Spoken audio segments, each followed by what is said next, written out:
Hello, Riot Team. My name's Gallant. I'm a big ladder for Street Fighter 6. I'm most well known for a lot of my Rashid deck, and I've been having a ton of fun with your game. I wanted to take some time to give my initial thoughts, but I really wanted to talk more than anything else about the lab. I feel like the way the lab is structured is something a lot of people haven't been talking about. I haven't seen any discussion on it on social media, and I wanted to give my initial thoughts. Now, the fact that this alpha has a lab is great, but there's a lot of parts of it that I feel are really unintuitive and are going to be really difficult for new players to understand. Especially a lot of fighting game players, don't have the greatest understanding of frame data or, how sequences work. So I kind of wanted to talk about that with you guys. So in the frame meter, I have it moused over. You could see, these are the total frames. Like, it took me a while to understand that 34 was the total frames and 11 was the startup. I initially thought that, a lot of these moves had, I thought the jab was 18 frames at the beginning. And then the other big setting that I really want to talk about is frame advantage color. So this setting, when I first thought about it, I thought this was kind of when, like the gaps are. It would help you kind of work kind of like the frame meter in Street Fighter 6. And it turns out that it's not actually modifying until after full sequence is finished. So for this basic string, it's saying I'm plus 45, right? But if I do like a dash cancel as it finishes, it still says I'm plus 45. And that's, really difficult for, kind of understanding when you can when you can actually buffer the dash input out and get something to the effect of you could make this combo. And I've gotten it to combo, but it's really hard to time and it's really hard to practice what is the correct timing. And it's not just on offense, it's also on defense. I feel like it also has the same kind of weakness. So I'm going to have this Echo do this very basic sequence, right? So let's go ahead and actually make him do the full sequence. Now, normally, when you block this, there's a gap there. But if you go by this frame meter, you wouldn't think there's a gap. So the fact that it doesn't actually correctly update until I do the parry, and it doesn't even update until the end of it. So it makes it really unintuitive for players to kind of understand where is the openings. And that's something I'd really like to see. Like, rather than have a frame advantage color, I think a frame meter would be great. But if you're gonna have some kind of color or something to that effect, I think it would be really great if it popped up in a much larger way when there are gaps in players' pressure. In the same vein, also if you make mistakes. So going back to the same string, I initially was, instead of doing a high parry, I was holding down back, so I was doing like a low parry. And if I do a low parry, I just get hit. So let's set this again. So I just get hit when I do low parry, and it doesn't say anything about, I messed up a low parry. If I change the meter settings to, not be unlimited, it would just go down to 2.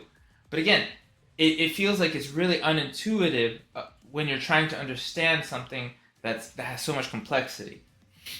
Also, to that same effect, kind of like talking about it further, if we look at wake up and block settings, I've done some UI because I do some system design, and the fact that you have this huge scaling, rolling down, like it could be like 2 different rows so people can see more of the options. And then also, at the bottom you have text, but at the top, it's really confusing. So I didn't realize at first that this was parry dynamic save. It could be S1 plus tag. There's a lot of confusion around what this is. Is this retreating guard or is this push block?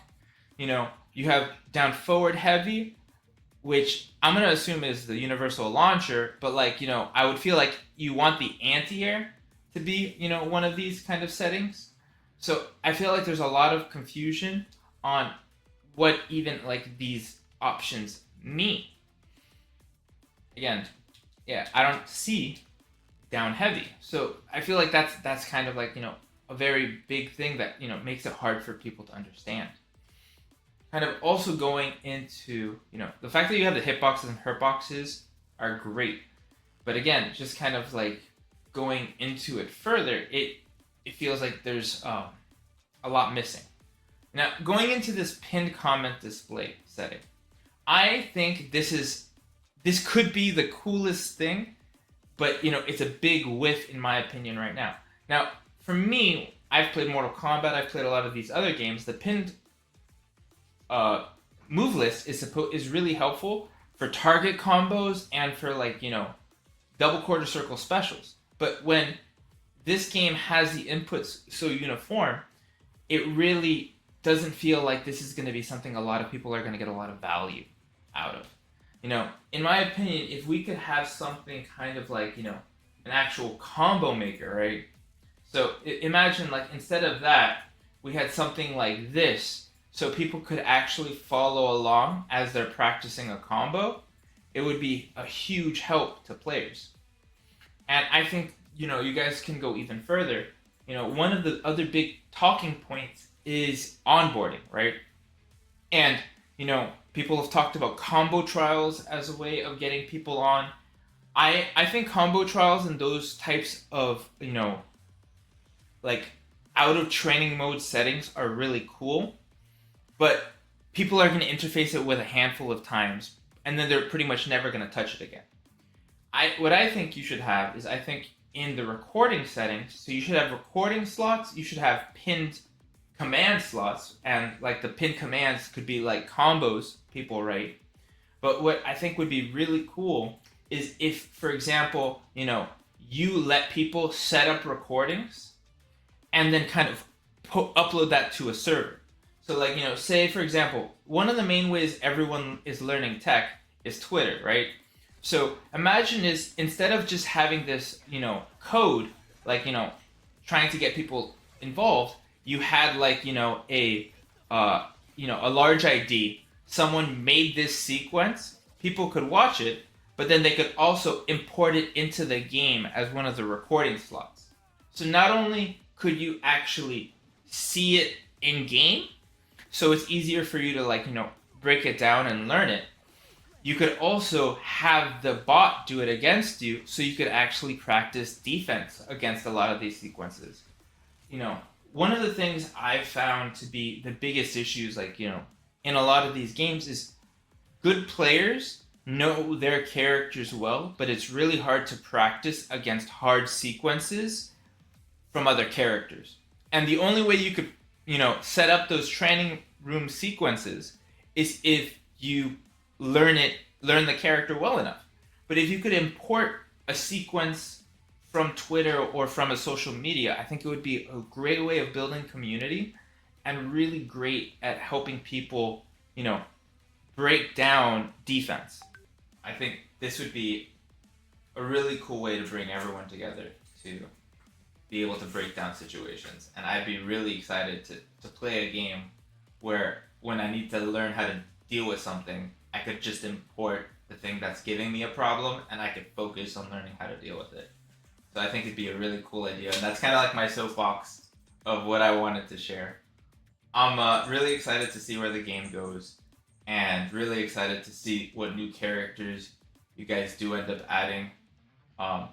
You should definitely get Callista, just saying. And thank you for letting us all get a chance to play and learn more about the game. Or involving us so early on into the process. Gallant out.